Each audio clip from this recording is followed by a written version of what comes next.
Hello, everybody. Welcome to another episode of Exhuming the X-Files here on the Outpost Unknown YouTube channel. My name is Matthew, joined once again by my dear friend Jeremy. Hey everybody, how you doing? And of course, if you're listening to this, that means every Friday we talk an episode of the X-Files as we slowly work our way through the entire series. Big shout out to a fan we got, Jeremy. What did a fan send in to us about our show? That we accompany their home commute, like they get off work and then they just turn us on, and about 45 minutes later, we bring them home in one piece. That's Yeah. really cool. Yeah, in the great nation of Australia. Have you ever been to Australia? I have not. I haven't either. Alyssa's always wanted to go to Australia. Maybe at some point down the line, we can make a trek out there and do an episode of Exhuming the X Files live from the outback. So, obviously, we're coming off last week, which was a banger of an episode. Bad Blood. I think, for those who listened, it was clear that we adored that episode quite a bit. And now we are getting into, I think this is episode 13 of season 5, called Patient X. Now, as I was watching this, I remembered this from when I watched it as a kid. And my recollection of this episode from back in the day was it confused the hell out of me. This was the episode where I was like, who are the different factions of aliens? What is actually going on here? What is the black oil in relation to, the colonizers, and now we got rebel aliens in the mixed. I was very very confused as a kid. What were your recollections of this, if you have any? I remember all of the burned bodies on the bridge a Yeah. lot. Like that was a huge one that stuck out to me. But yeah, and I guess the melted face dudes, the rebels, I guess they will get to that at some point. But having their eyes and mouths sewn shut, I guess protects them from the black oil or something like that. And I always thought that that was kind of a neat angle. Yeah. Yeah. I very confusing. Oh, uh-oh. Very well, we'll get there. We'll get there. I mean, So you were confused as a kid? Are you confused as a grown ass man? I'm Because still a little confused as I watch this. Now they do a lot of this is the first of a two-parter, so we should point out there is going to be the red and the black sort of finishes this one up next Friday. But we'll get there. We'll get there. Take us through Patient X. it begins with a note that says, "Uh-oh, a space monologue from Fox. Yeah. Somebody's getting abducted." So we see a couple of Russian teens just running around in the woods of Canada, and they see a fallen angel, so they go charging through the wood line to go find it. As they're showing up, they smell a fire, and when they get out of the woods, they realize it's just a burnt out hatchback. And as they run around, it's like all of a sudden all of these cars are on fire, and it reminded me a lot of Terminator 2, that highway that's just full of burnt out cars, Mm, just all in a row. I'm like, yeah. all right, this is okay. And then this dude walks up, like, well, he's on fire. He doesn't walk up to them, I guess. He's screaming up to them. And they both get scared. They run away. Uh, Wait, no. One of them gets jumped by Wish.com Dolph Lundgren with Yeah. his eyes and mouth melted shut. And I don't know, like they get caught. No, they just run off, and then we get the title screen. And I wrote a note here, and I'm trying to remember why I wrote it. It's like I think there's supposed to be like a lot of intensity to what is going on in this scene, and it just really they didn't push it far enough. Yeah, no, I agree with you. I this we always start these off like, what do we think of the opening sort of, prologue, cold open, whatever. This was one of those cold opens that I feel had a lot of potential, but it was one of those cold opens where you always want to be left with like, oh, okay, cool. What is going on here? It makes you sort of excited to watch the rest of it. This Mm. one, from the jump, felt to me. Is this the episode with the weird constellations? and stuff with Mulder talking over it. Yeah, the Okay. one where I sent you the picture of Yeah. ET's penis. Yeah, that initially that initially turned me off. And then when I got into the actual, like, some dudes burning and stuff, it felt like, how do I want to describe this? Like, mystery for mystery's sake. And so it's like, it wasn't sort of like building anything. I guess I got the distinct impression this is going to be an episode of just random mytharc bullshit that doesn't really make any sense whatsoever. But it's been like 6 episodes since we've had any alien stuff, and so we're gonna have to just alien dump on the audience. And I was not looking forward to it. Wow. Yeah, yeah, I it mean, wasn't. I was ready for some more. As soon as Mulder started doing that monologue and we started looking at the awful constellations in the sky, I'm like, all right, I could take this. Okay, well, I wasn't into it.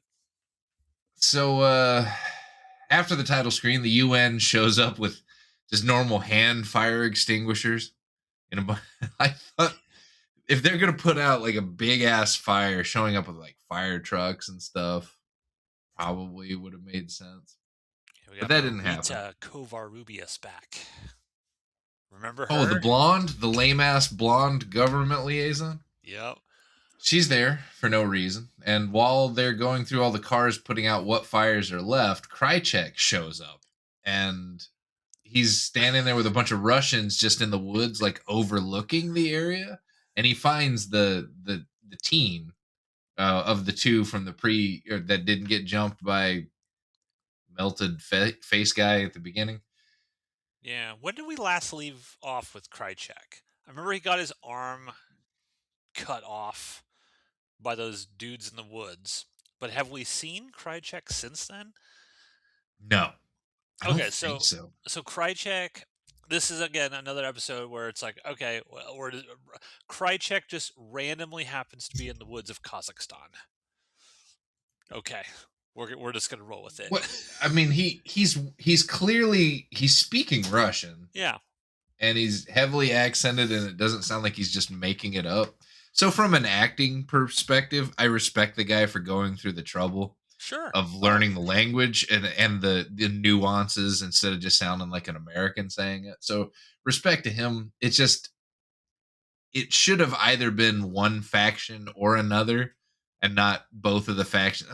I didn't understand why they needed this clash outside of setting up that Krychek is a part of some Russian based faction, and the people that the blonde are working for in the US, the guys who or the guys who used to work with Cigarette Smoking Man and never leave that room that they're in yeah. ever. The Syndicate. What a stupid name for a bunch of dudes to just sit in a room. Yes, and we're gonna get this Fox Mulder guy. It's like they're all just kind of sitting around waiting for phone calls. It's what they do all day long.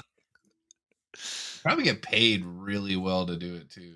They dress like they do. Yeah, for But sure. anyway, they Krychek finds the teen and says the surviving kid and says, "Oh, I guess that's too bad for you." And then I wrote this note because it cuts away to this UN guy, like UN soldier, which is not some lofty position. It's not advanced training or like that. It's just volunteers, like the French Foreign Legion. I don't think it's as good as your military or standard U.S. military guy. But he's staring over a corpse. It's like the flesh is cooked all the way through. And I'm like, man, this UN guy really knows his meats. I don't know what the point of it was, but I liked it. And then Krychek and his crew roll into the center of all of these armed UN guys who, fairly probably wouldn't just fire on a foreign military ever, Right. We don't want unless to they were start World War III. sure. And he tells the blonde to go back to whoever she's working for. And it's like, tell them it's all going to hell.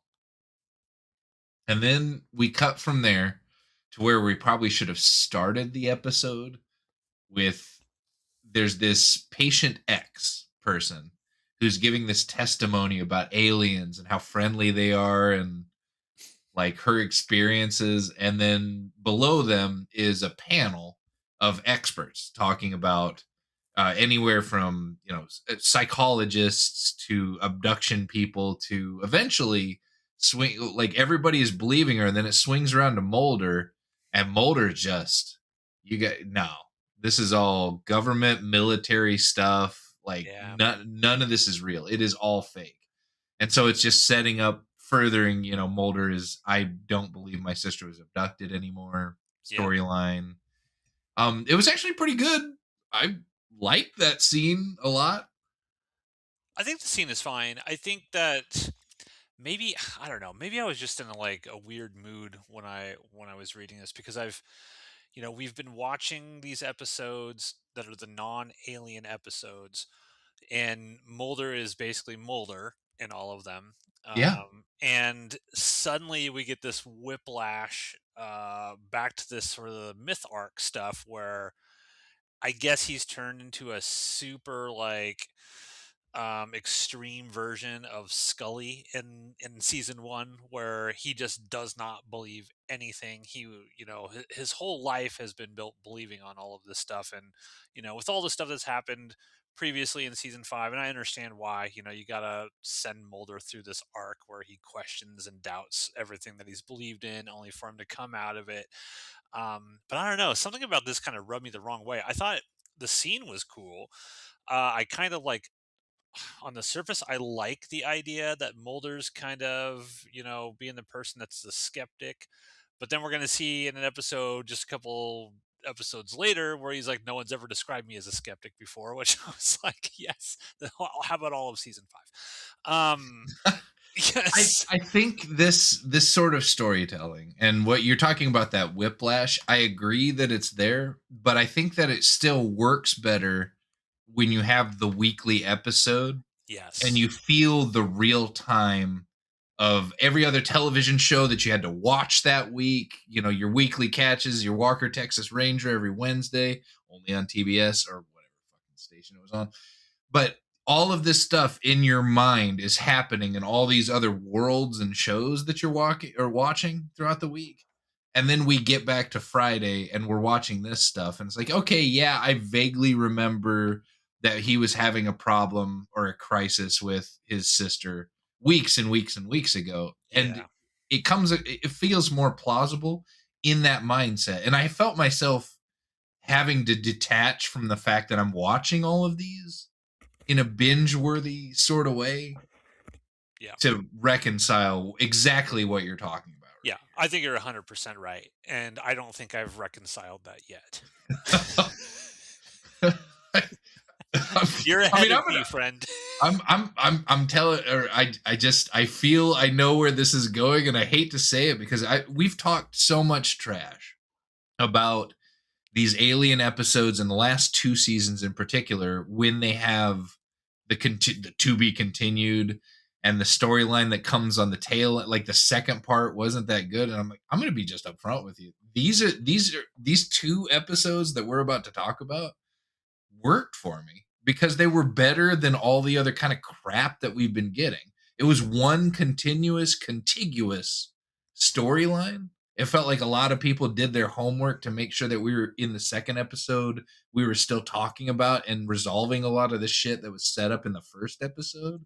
And I really ended up enjoying it, but I can tell that I'm just talking to a brick wall here. But Well, I don't hate these episodes. I'm more describing a feeling that I was having as I was watching these, and it made like when I was a kid, it was like the myth arc episodes were what I lived for. Like I could not wait for the next sort of alien thing. But as I rewatch these, I'm almost thinking now, in my 40s, watching this kind of myth arc storyline, I'm like, none of this really makes any sense to me. It feels like it's just random, like there isn't uh, a goal in mind for any of this stuff, which I didn't see when I was a kid. I was just like, oh, cool, government conspiracies, aliens, all of that stuff. And I feel like as an adult, I'm just more into the kind of like the one-off, like the comedy episodes, the monster of the week episodes. And then when we get to these, I just feel bogged down because there's been so much sort of, you know, plot and story about all these aliens and what's real, what's not. At this point, like half or over halfway through season 5, I'm like, I kind of feel like I'm over it. Whereas when I was a kid, I was like, I can't wait for the freaking movie because it's going to be all about this alien stuff and we're going to figure it out. So I'm being lost right now on some of this alien stuff. We'll point out, forgot to mention this. This one was written by Chris Carter and Frank Spotnitz and directed by Kim Manners. Um, when Chris Carter starts getting his fingers in the pie, I'm it's he's You losing hate me. the pie. He's losing me. Quit shitting in the pie, Chris Carter. Jesus. So, uh, it again, the scene goes back to Mulder just setting up or reminding the audience in an effective way instead of beating us about the head and neck with it, what he thinks about the overarching conspiracy. And he kind of steals the show, kind of puts everybody in his place, and then when he gets up, or as the auditorium is clearing out, there's a doctor that's waiting for him to talk to him, and he's like, "Yeah," or because it's Mulder's hypnotic therapy doctor that regressed him into remembering what happened to his sister Yep. and kind of sent him down this road in the first place. And he just, as an aside, mentions that patient X is his patient as well.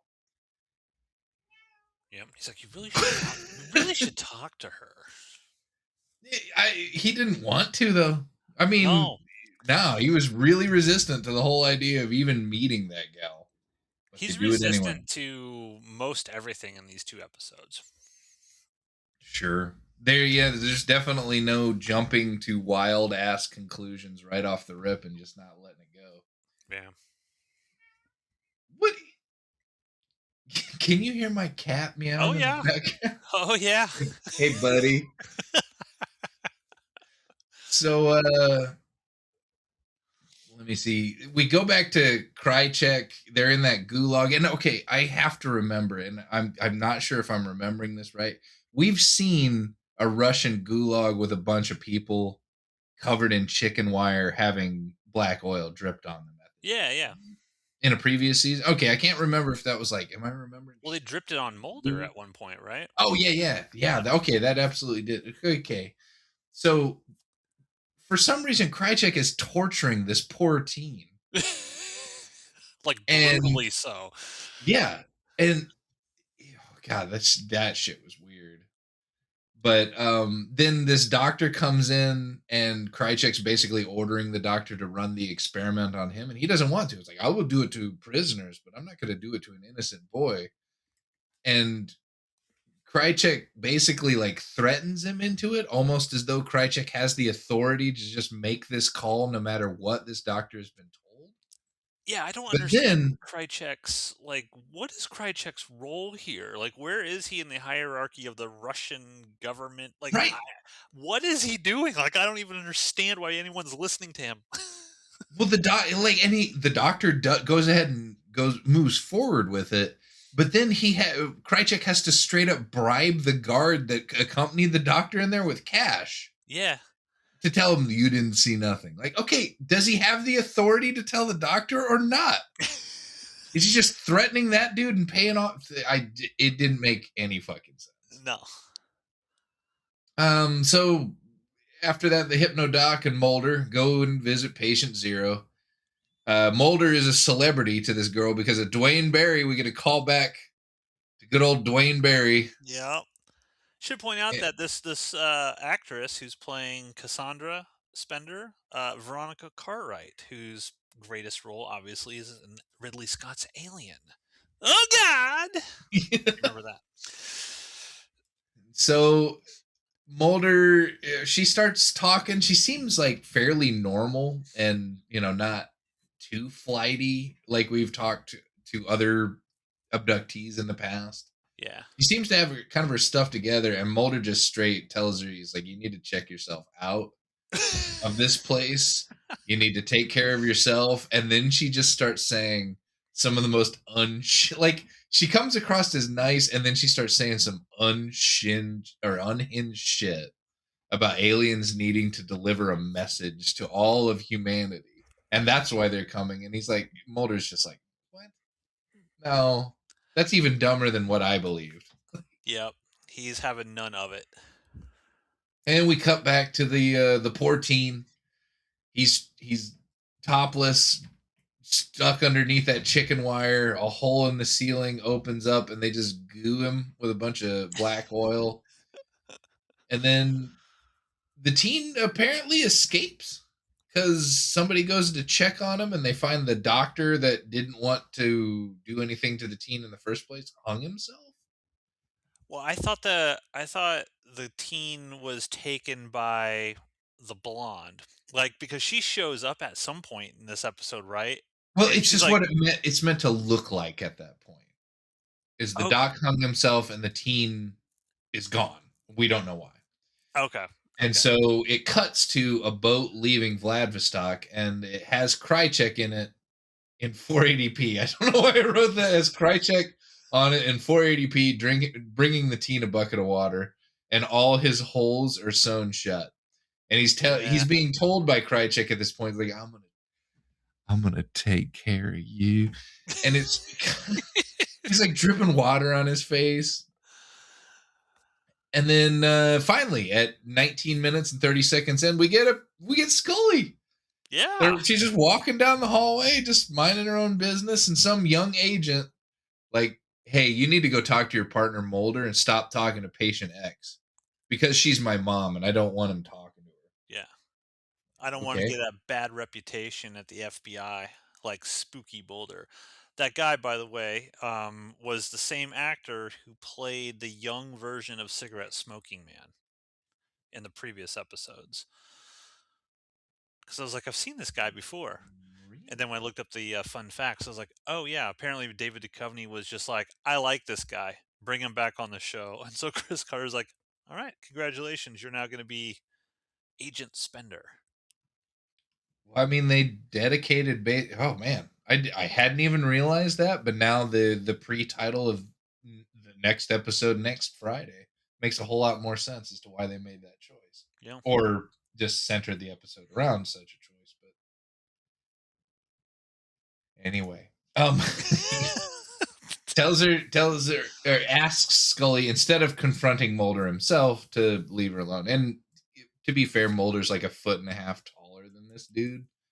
I think he was shorter than Scully, so I understand why he's not confrontational there. Yeah. It cuts to the blonde. He's talking to the well dressed men or whatever in their room, The Syndicate. the syndicate, on what happened in Russia with the burnt cars. And then she pulls up a little vial that has a couple of peppercorns in it. And she's like, "These were found on the bodies."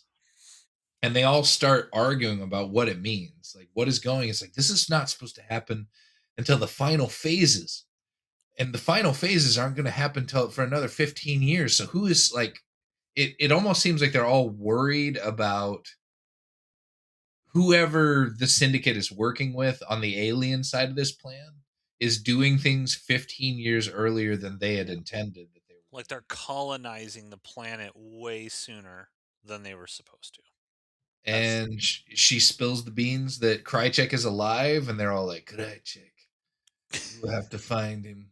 And I know, or I put that a cigarette smoking man is noticeably absent from the room. yes. I noticed that as well. I was like, where is the cigarette smoking man? Why is he not in this episode? So we get back to Krychek, I guess, is working on a vaccine, Yeah, and apparently. oh no, he calls them. He calls them from the boat in the room because he knows that they're all there, and he's like, I want your research. I will trade you this sewn up team that I'm gonna take care of real well. And he uses this weird line that never made sense to me or paid off in this episode or the next one. He said, "The longer you wait, the skinnier this kid gets." Like the kid's gonna die, I think is what he's trying to say. like he's not feeding him because his mouth is sewn shut. Um, what I didn't quite understand is why does the syndicate want this kid? Is it just because the black oil's in him? Like what was the reason? Like why did Krychek said, "Hey, you want this kid?" Why did the syndicate want that kid so bad? See, I thought the skinnier thing was like some part of being infected with black oil causes you to get skinnier and skinnier, and then like something awful pops out of you like an alien or something. No, I thought he was just making a joke about like I've sewed his mouth shut, so he ain't gonna be Why getting would any they give food. it? Why would they give a shit about this random Russian team? That's what I'm saying. I this That's this episode confused me. I'm like, what is going on? Who are these people? Why do they care about each other? I was completely confused by what I was watching. And then it gets even oh, more confusing when you start talking when we get to the rebel aliens and all of that. I'm like, what is going on? This felt like they were trying to dump a bunch of information before the movie. Like the movie's coming out in a few months. We have to throw in a bunch of stuff so people will understand what the hell might be going on with all this black oil and stuff. I'm like, I still don't quite understand. Like the black oil looks cool. It's cool. What I understand the is like, rebel aliens at the barbecue were awesome. well, yeah, the stuff looks cool. It just doesn't seem to make any sense to me. And I'm just like, okay, so the black oil, what? It's like some alien virus that is it its own alien entity? Is it part of like the Greys that are trying to colonize the planet? Is it part of the bounty hunter thing? Like I don't know who all the factions are. It's not clear to me, and I don't understand why the syndicate would want Dimitri or this kid, like, or have any idea that Krychek even has a kid named Dimitri that he's sewn his mouth shut and his eyeball. I don't know. I'm confused. Well, okay, so one of the two melted face guys at the very beginning of the title screen was Dolph Lundgren, right? Wish.com Dolph Lundgren. Um, maybe.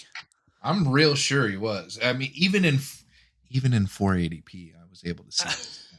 Well, but we do see him. What is in the next episode, right? Where he Right, just shapeshifts.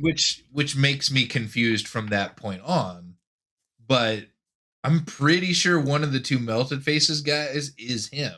It looks like him. Are all And of the alien bounty hunters identical? They all look like Wish.com Dolph Lundgren, or are they? not all Because of them. because I thought we had seen an episode where there's different alien bounty hunters. Right. So was he just he melted his own face so that he couldn't get infected with the black oil as he was torching these people that have it in them? Yes. Okay. Yes, because that's what the rebels are doing. They glue all their holes shut with something, Yeah. I mean, and imagine they're gonna have to like basically glue their assholes shut yeah. because the oils is gonna get right up in there. Well, I mean, yeah. Saturday night, brother. Assholes Good and pee holes. Let's glue them up. Super glue them tight. We don't know that the alien bounty hunters even have assholes. We've never seen them eat. It's true.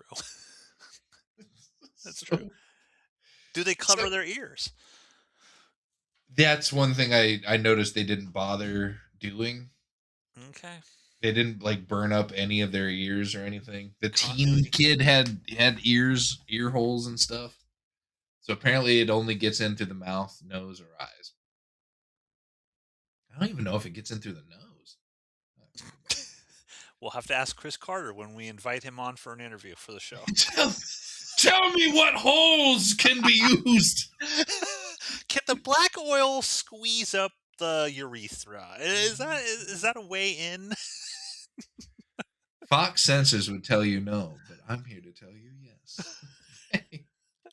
So I guess he wants to trade. Krychek wants to trade this team for research because I guess that humanity, or at least that what the syndicate represents about humanity in its management, are just throwing in with these, unnamed aliens that are going to colonize the planet instead of trying to save us.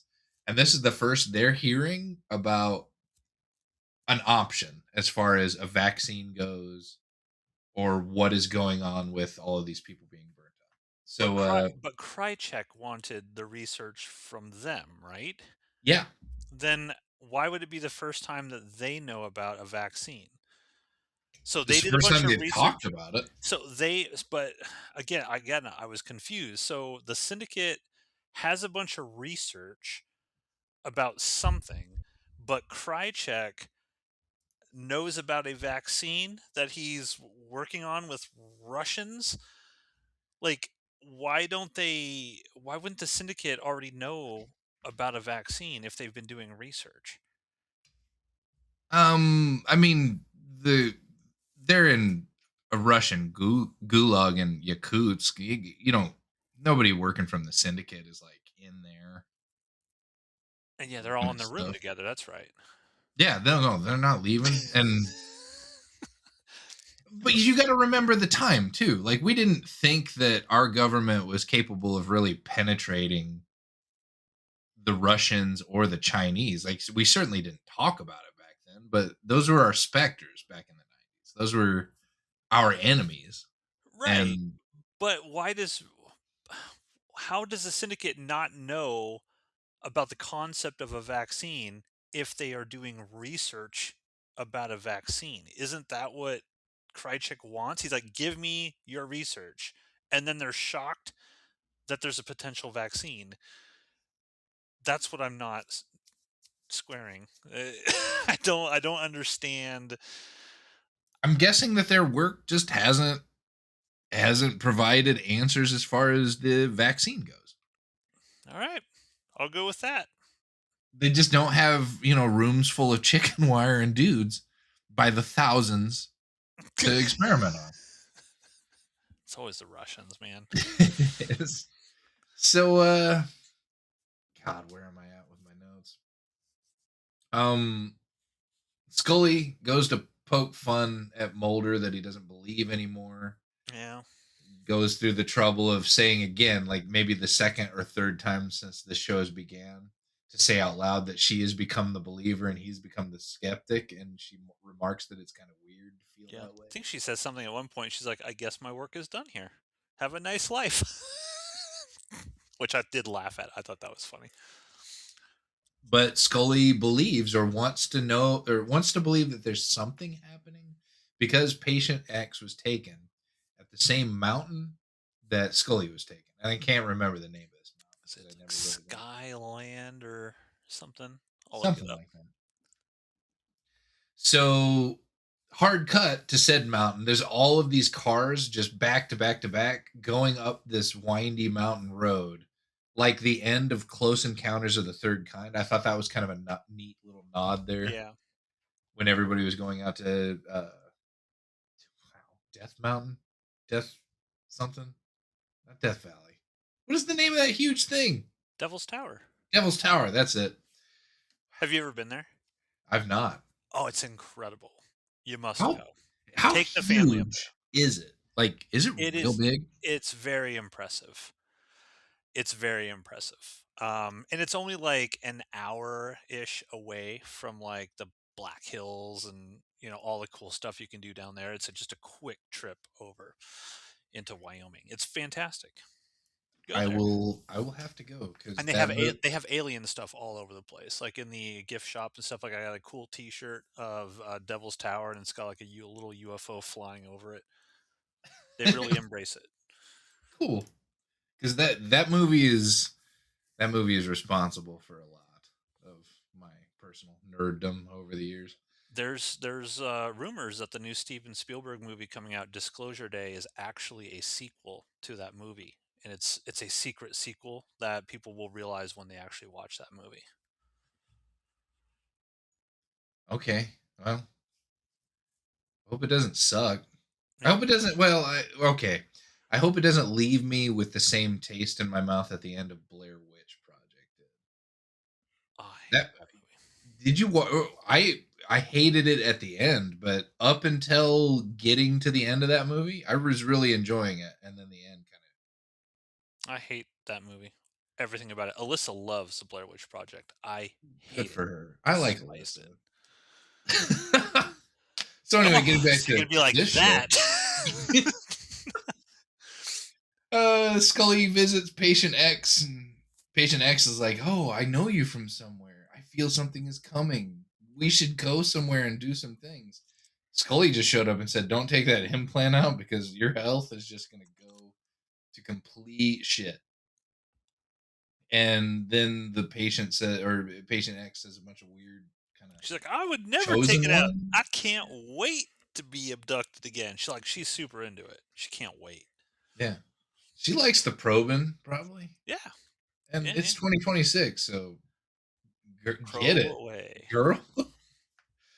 Um, and then people show up at the mountain, and it's kind of becoming similar in the setup to the Russian fire before or at the beginning of the title screen, right before the flames.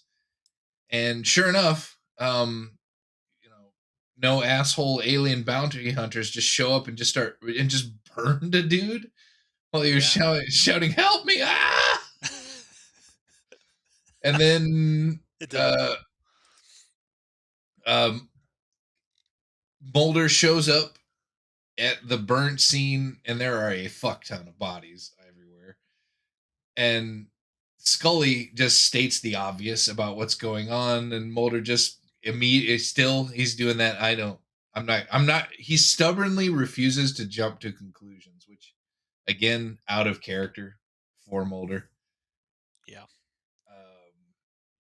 The dudes, the syndicate that never leave the room, are worried that the colonists will intervene over all of these people being burnt up. And somehow Scully gets Mulder to come visit patient X, who's crying over all these burnt up dudes, saying, "Oh, they were friends of mine from a long time ago. This is not supposed to be happening this way."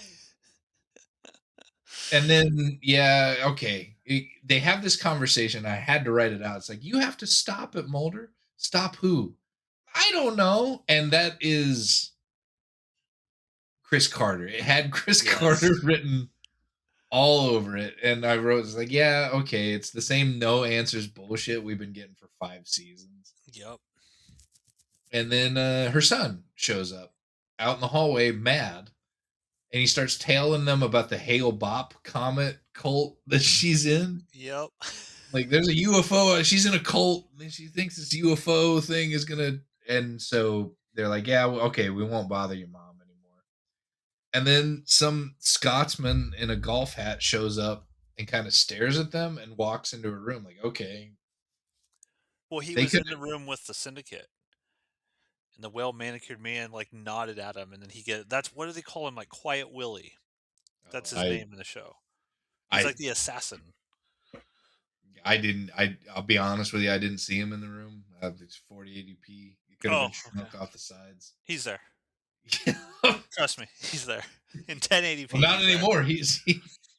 He's at the hospital now, Matt. He's Yeah. obviously not in the room where nobody ever leaves, ever. Yeah. Uh, cuts back to Krychek. Krychek is watering. Krychek. Crotchek. Krychek is watering his boy, and the blonde shows up and says, "You think you can pull this off, don't you?" And they start having sex Yeah, and this dirty, nasty, gross gulag, and they are going at it. for a minute and a half. Yeah. Well, I she timed pulls it. him off. She pulls him off camera because obviously Fox Oh, censors you can't actually do it. But they. I thought you were just going to end that sentence as she pulls him off. Like, good. She gives Krychek a good tug. Yeah, he's missing his good arm, so he hasn't done that in a minute. And then they start fucking. Then it quickly cuts to Scully hears the stars. Like, she sees the stars outside of her window, and they start calling her. And I wrote, they're calling her to the barbecue. Um, Krychek is done having sex about 1 minute and 30 seconds later when it cuts Yeah. back to him, and his hostage is gone already. and the well-dressed man is there who is also looking for the boy. Like, Yeah. why How didn't did they he just get there? well, why didn't Krychek start having sex with him too? Why not? I mean, that's what Why goes that, on in this boat. well, I don't understand. Like, isn't Krychek in another country? Like, right? He's not in the United States, correct? No, he the boat from Vladivostok is docked now somewhere near America or in America.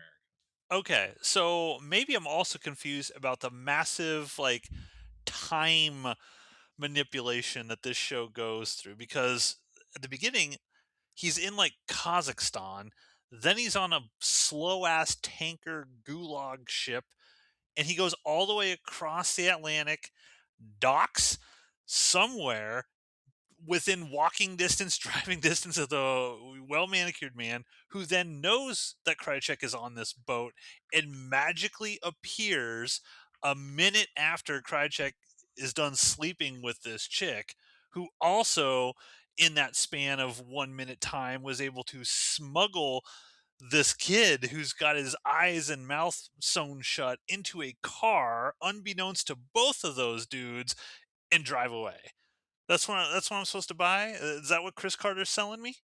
I actually just Googled it, and the fishing trawler is kind of the same model of boat that was coming. It would have had to start if it started in Kazakhstan. It would have started in what the Caspian Sea, then to the Black Sea, through the Mediterranean, all the way across the Atlantic, and then on the eastern seaboard.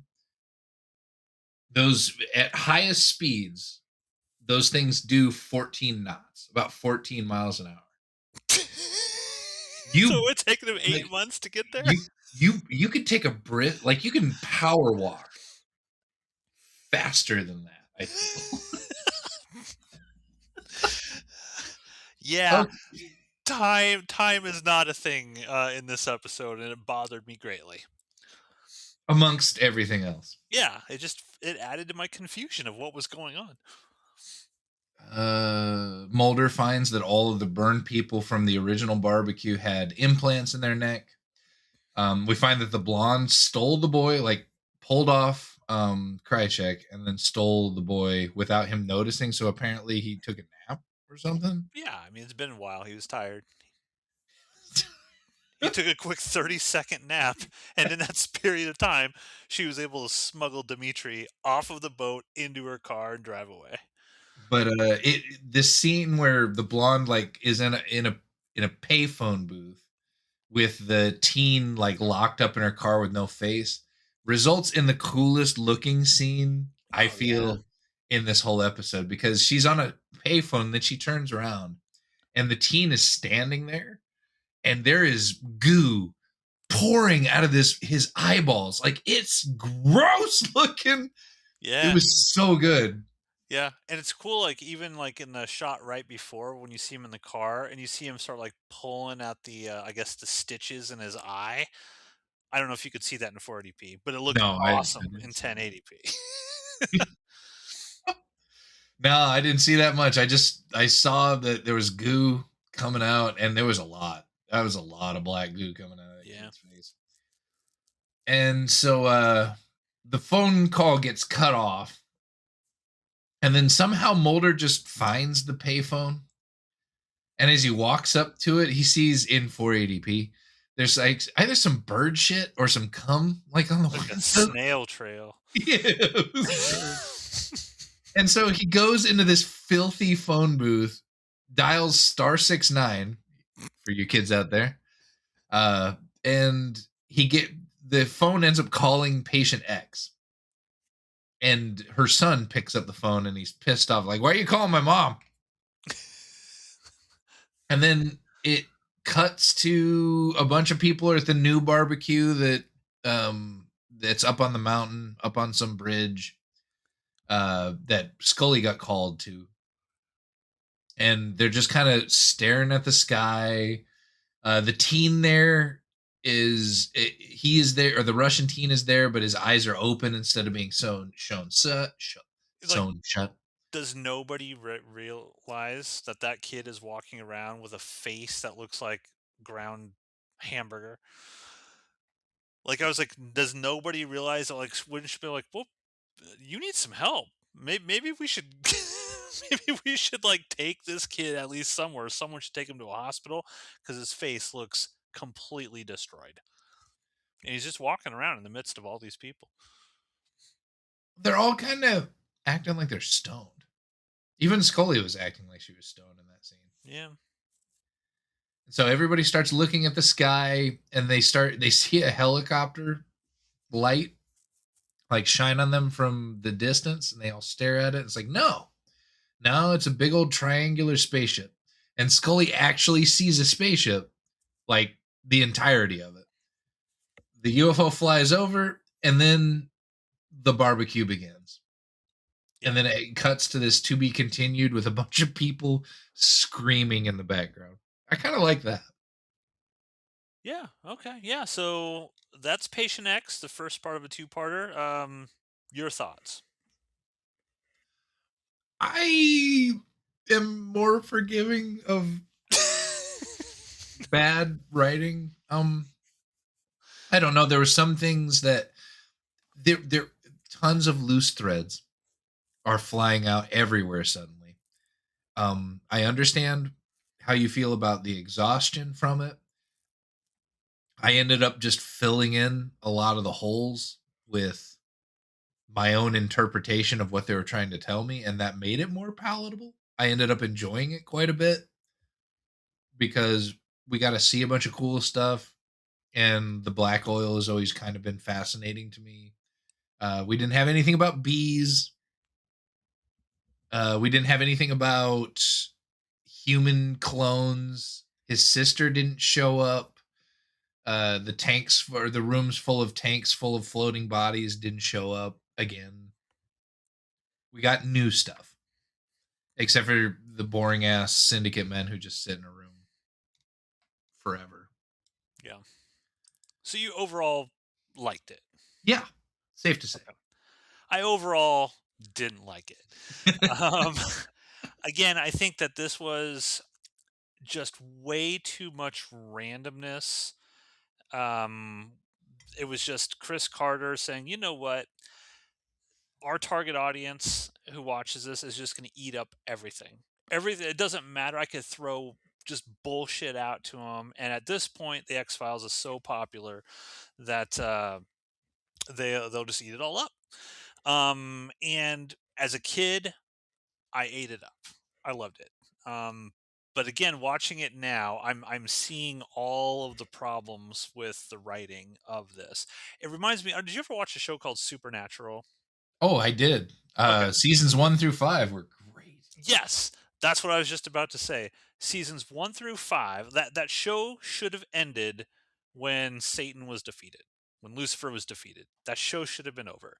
But they kept the show going for another 10 years, and they just threw random shit at the wall all the time to try to like keep the lore going and give reasons for various things. And at a certain point, this sort of alien myth arc thing, it either had to have one of two things. Either had to end, right? Like they figure out whatever they need to figure out, and then we move on to something different, or it had to have a very distinct beginning, middle, and end. At this point, halfway through season 5, as a 45-year-old adult, I am thinking this is just random nonsense. There's no plan in place here. Like Chris Carter doesn't have a plan. It's just X Files is so popular. He doesn't know what he's doing. He's got to throw us all a bone, and we eat it up. And I was not looking forward to the two part because we always say the same thing. It's like the finales of these two parters are always the ones that kind of like they don't stick the landing the way they should. And I was like, man, I didn't like this one. Am I going to like the sequel to this? But we shall see. You have to wait till next Friday to hear my thoughts on that one. But yeah, wasn't high on Patient X. Would you like to hear some fun facts, Jeremy? I really would. I really, really would. All right, this is comes straight from Wikipedia. The episode marks the first appearance of Chris Owens as Jeffrey Spender. Owens previously appeared in earlier episodes, the first being Musings of a Cigarette Smoking Man, in which he played the younger version of the Smoking Man. Owens later reprised his role in episode Demons, and during the fifth season of the show, he was cast as the Great Mutato in the postmodern Prometheus.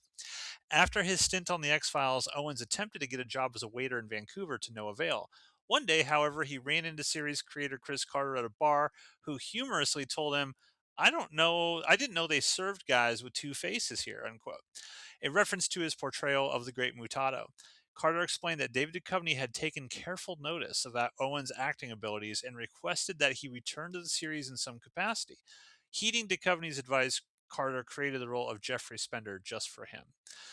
Now, I was not like super impressed with this guy's acting ability in this. Like as Spender, was this somebody who you're like, oh, this is gonna be a memorable character going forward? I think they're just saying nice things about him because they gave him a job. He played a part well. Maybe he was really good with the cast or on set.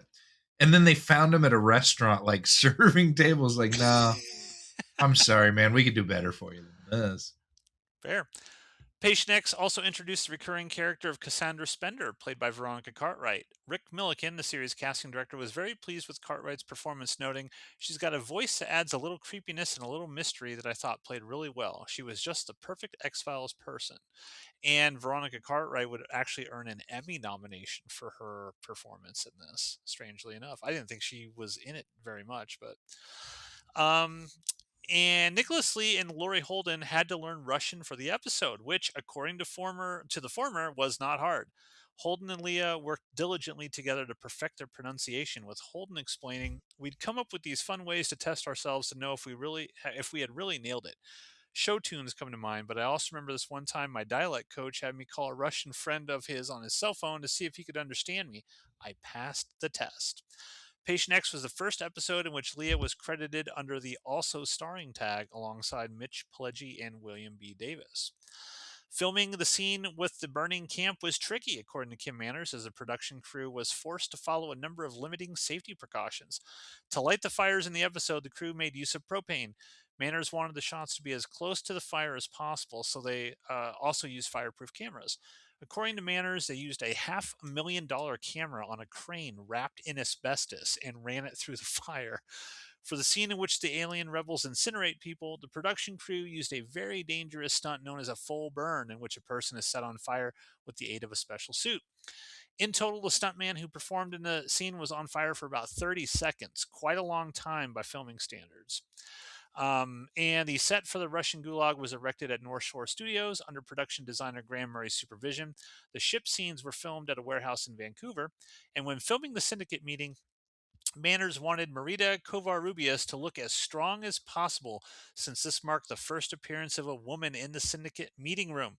Since very little movement occurs during these scenes, the director tried to make things visually interesting by mixing wide shots with unique camera angles. Did she seem strong and intimidating to you? I mean, she got an Emmy nomination for what she did in that episode. No, no, no. The girl in the wheelchair, the old lady in the wheelchair, got the Emmy nomination. The What? the the What? blonde was, yeah, exactly. I'm like, what? She was in it for like 5 minutes.